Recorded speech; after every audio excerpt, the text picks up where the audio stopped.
It all began on a crisp autumn afternoon in late October, when my sister Emily pulled up to her new home in Pinewood Estates, a gated community nestled in the rolling hills of our state's wealthiest county. The house was a modest two-story colonial, white siding, black shutters, a tidy lawn framed by manicured hedges, nothing ostentatious, which suited Emily perfectly. She'd always been understated, even after her meteoric rise to become governor. I was there that day, helping her unload boxes from the moving van, the air thick with the scent of fallen leaves and promise. Emily, maneuvering her wheelchair with the grace of someone who'd long adapted to its rhythms, grinned at me as she rolled up the temporary ramp the movers had propped against the front steps. "This is it, Jake," she said, her voice warm but edged with that quiet determination I'd known since we were kids. A fresh start. Emily hadn't always used a wheelchair. 8 years ago, a drunk driver had T-boned her car on a rainy night, leaving her with a shattered spine and a prognosis that she'd never walk again. Most people would have crumbled, but not Emily. She'd fought through rehab, earned a law degree, and climbed the political ladder from city council to state senate, eventually winning the governorship in a landslide just 6 months prior. At 38, she was the youngest governor in state history, and one of the most formidable. But here in Pinewood Estates, she wasn't Governor Emily Harper. She was just Emily, my big sister, looking for a quiet place to call home after years of renting cramped apartments near the Capitol. The ramp situation, though, was a problem from day one. The house's front entrance had 3 steep steps, an architectural oversight Emily couldn't navigate without help. She'd filed a request with the Pinewood Estates Homeowners Association, HOA, for permission to install a permanent wheelchair ramp, nothing fancy, just a sturdy concrete slope with a handrail. The response was silence. Weeks passed, and the HOA board, led by its president, Karen Withers, didn't so much as acknowledge her application. Emily, ever practical, decided not to wait. She hired a local contractor, a gruff but kind man named Dave, who poured the concrete and bolted the railing in a single weekend. It wasn't pretty, but it was functional, blending into the house's facade like it had always been there. I figured that'd be the end of it. I was wrong. The HOA strikes. The first sign of trouble came 2 months later, on a Tuesday morning in early December. I was at my apartment 20 miles away, sipping coffee and scrolling through emails, when my phone buzzed with a call from Tom, Emily's next-door neighbor. Tom was a retired mechanic, a wiry guy with a gray ponytail and a habit of tinkering with vintage cars in his garage. He'd taken a liking to Emily, often waving to her from his porch as she rolled out to her state-issued SUV each morning. "Jake, you better get over here," he said, his voice tight with urgency. "The HOA's got a bulldozer out front. They're tearing up Emily's ramp." I nearly dropped my mug. What? Why? Who authorized that? Karen, Tom spat. "She's out there now, strutting around like she owns the damn place.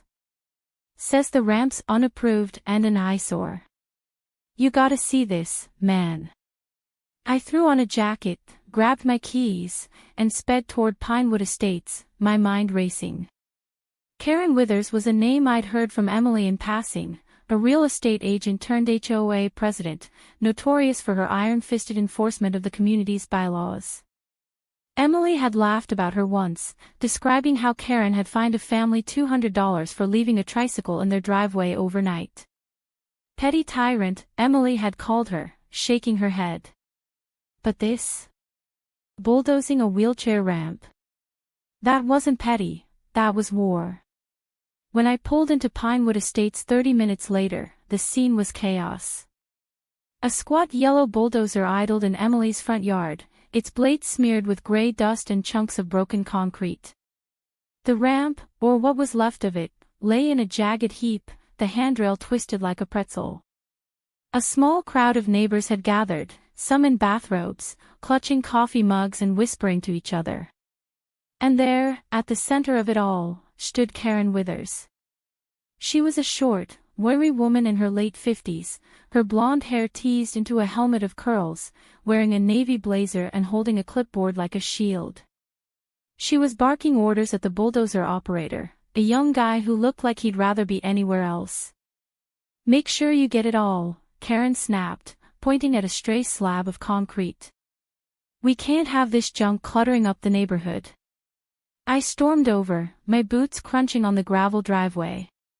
"What the hell are you doing?" I shouted, loud enough that a few neighbors turned to stare. "That's my sister's ramp. She needs it to get into her house." Karen spun on me, her eyes narrowing behind her oversized glasses. "And you are?" "Jake Harper. Emily's brother. You can't just destroy her property like this." She smirked, tapping her clipboard with a manicured nail. "Oh, I absolutely can. This ramp was built without HOA approval, in direct violation of Section 4, Paragraph 12 of the Pinewood Estates Covenants. All exterior modifications require written consent from the board, which your sister never obtained. We sent her a notice last week, certified mail, to remove it or face consequences. She ignored it." I clenched my fists, fighting the urge to snatch that clipboard and snap it over my knee. "A notice? She's been at the Capitol all week, she probably hasn't even seen it. And consequences? You call a bulldozer a consequence?" Karen shrugged, unfazed. "The board voted unanimously. We have a duty to maintain property values and aesthetic standards. That ramp was an eyesore, gray concrete clashing with the brickwork. Unacceptable. If she'd followed protocol, we might have worked something out. But she didn't, so here we are." "Here we are?" I echoed, incredulous. "You just made her house inaccessible. She's in a wheelchair, you idiot." A murmur rippled through the crowd. Tom stepped forward, his hands stuffed in his pockets. "He's right, Karen. This ain't cool. Emily's a good neighbor, she doesn't bother nobody." Karen's smirk faltered for a split second, but she doubled down. "Rules are rules, Tom. If we let one person slide, everyone starts building whatever they want, decks, sheds, tacky lawn ornaments. Next thing you know, we're living in a trailer park. I'm sorry if she's inconvenienced, but she should have thought of that before breaking the law." "The law?" I spat. "You want to talk about the law? Wait until Emily hears about this." Karen rolled her eyes. "Oh, I'm trembling. What's she going to do, sue me?" "Good luck, she'll lose. The HOA's within its rights. Now, if you'll excuse me, I have a meeting to prep for." She turned on her heel and marched off, leaving me staring at the wreckage of Emily's ramp, my blood boiling. Emily's return. I called Emily right away, but it went to voicemail, probably in a meeting with her cabinet or some lobbyist. I left a message, my voice shaking. It's Jake. The HOA tore down your ramp. Bulldozed it. Karen Withers is behind it. Call me back ASAP. Then I waited, pacing her driveway as the bulldozer rumbled away and the neighbors dispersed, casting sympathetic glances my way. She didn't get back to me until late that afternoon. I was sitting on her porch steps, staring at the splintered mess, when my phone buzzed. "Jake," she said, her tone calm but clipped, the way it got when she was pissed but holding it together. "Tell me everything." I did, every detail, from Tom's call to Karen's smug lecture. Emily listened silently, and when I finished, she said, "Okay. I'm on my way home. Don't do anything stupid until I get there." "Like what?" I asked. "Like punching Karen in the face," she said dryly. "I know you." I snorted. "No promises." She arrived 2 hours later, her black SUV pulling into the driveway just as the sun dipped below the horizon. Her driver, a burly guy named Marcus who doubled as her security detail, helped her out and into her spare wheelchair, a lightweight model she kept in the car. She rolled up to me, her dark hair pulled back in a tight bun, her navy suit crisp despite a full day of work. She stared at the wreckage for a long moment, her jaw tight, then looked at me. "They really did it, huh?"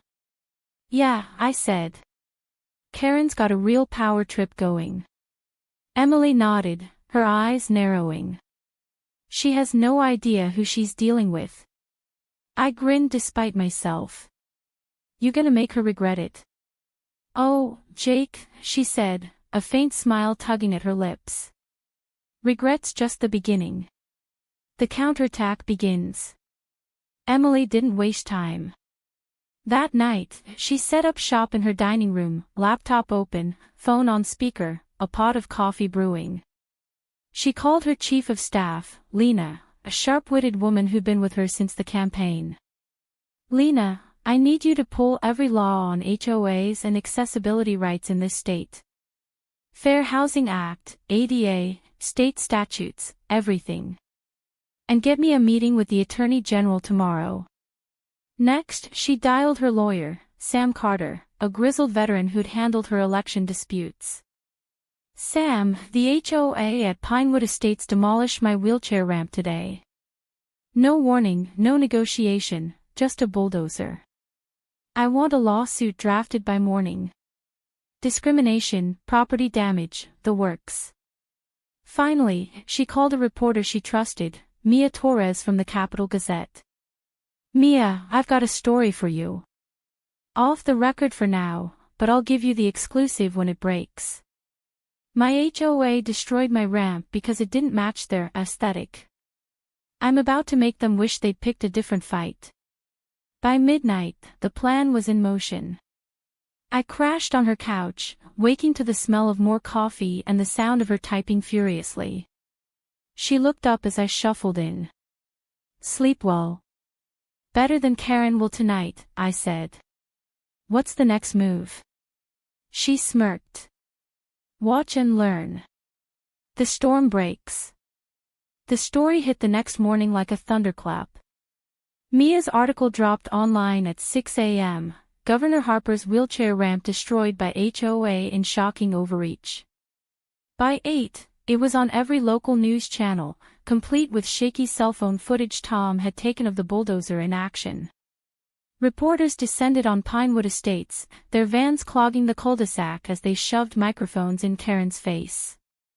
She stood on her lawn, flustered, her blazer swapped for a cardigan, stammering about bylaws and standards as the cameras rolled. Governor Harper didn't disclose her identity. Karen protested. "How were we supposed to know?" "Did you ask?" a reporter shot back. "Did you give her a chance to explain?" Karen's face reddened. She ignored our notice. We had no choice.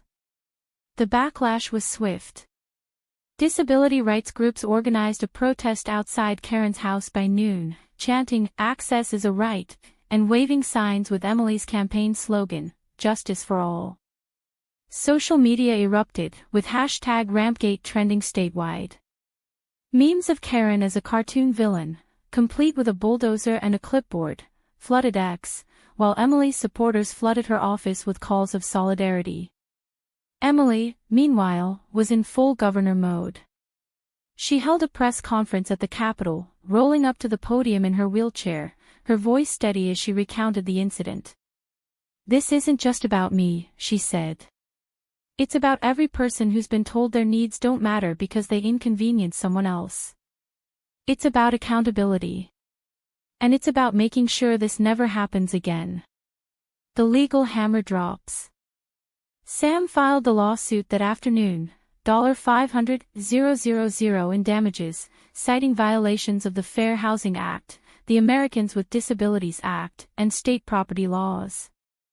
The HOA's insurance company balked, and whispers spread that Karen might be personally liable if the board couldn't cover it. Emily didn't stop there. She met with the Attorney General, who agreed to launch an investigation into Pinewood Estates practices, hinting at broader audits of HOAs statewide. By Friday, Karen was cracking. She called an emergency HOA meeting, begging the board to settle. They refused, half because they feared admitting fault, half because they resented her dragging them into this mess. Neighbors turned on her too. Tom started a petition to oust her as president, gathering signatures door to door. "She's a bully," he told me over beers that night. "Always has been. Emily's just the first one to fight back." The final blow. Emily's masterstroke came the following week. She fast-tracked a bill through the state legislature, nicknamed Emily's Law, imposing steep fines on HOAs that obstructed accessibility modifications.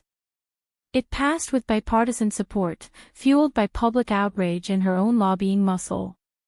She signed it into law on live TV, her pen steady as she looked into the camera and said, "This is for everyone who's been silenced by petty tyrants." Not anymore. The HOA caved the next day. They sent Emily a letter, hand-delivered by a sheepish board member, apologizing profusely and offering to rebuild the ramp at their expense. "We'd be honored to include any upgrades you desire," it read, practically dripping with desperation. Emily read it aloud to me, chuckling. "Gold-plated handrails, huh? Tempting." The aftermath. Karen resigned that weekend, slipping out of Pinewood Estates under cover of night, her house listed for sale by Monday. The new ramp went up a week later, sleek, modern, with a subtle nod to the state seal etched into the concrete. Emily rolled up it for the first time, grinning at me. "Worth it?" "Every second," I said. And as I watched her head inside, I knew one thing for sure: Karen Withers had picked the wrong fight. Because Emily Harper wasn't just my sister, she was a force of nature, and she'd just turned a bulldozed ramp into a revolution.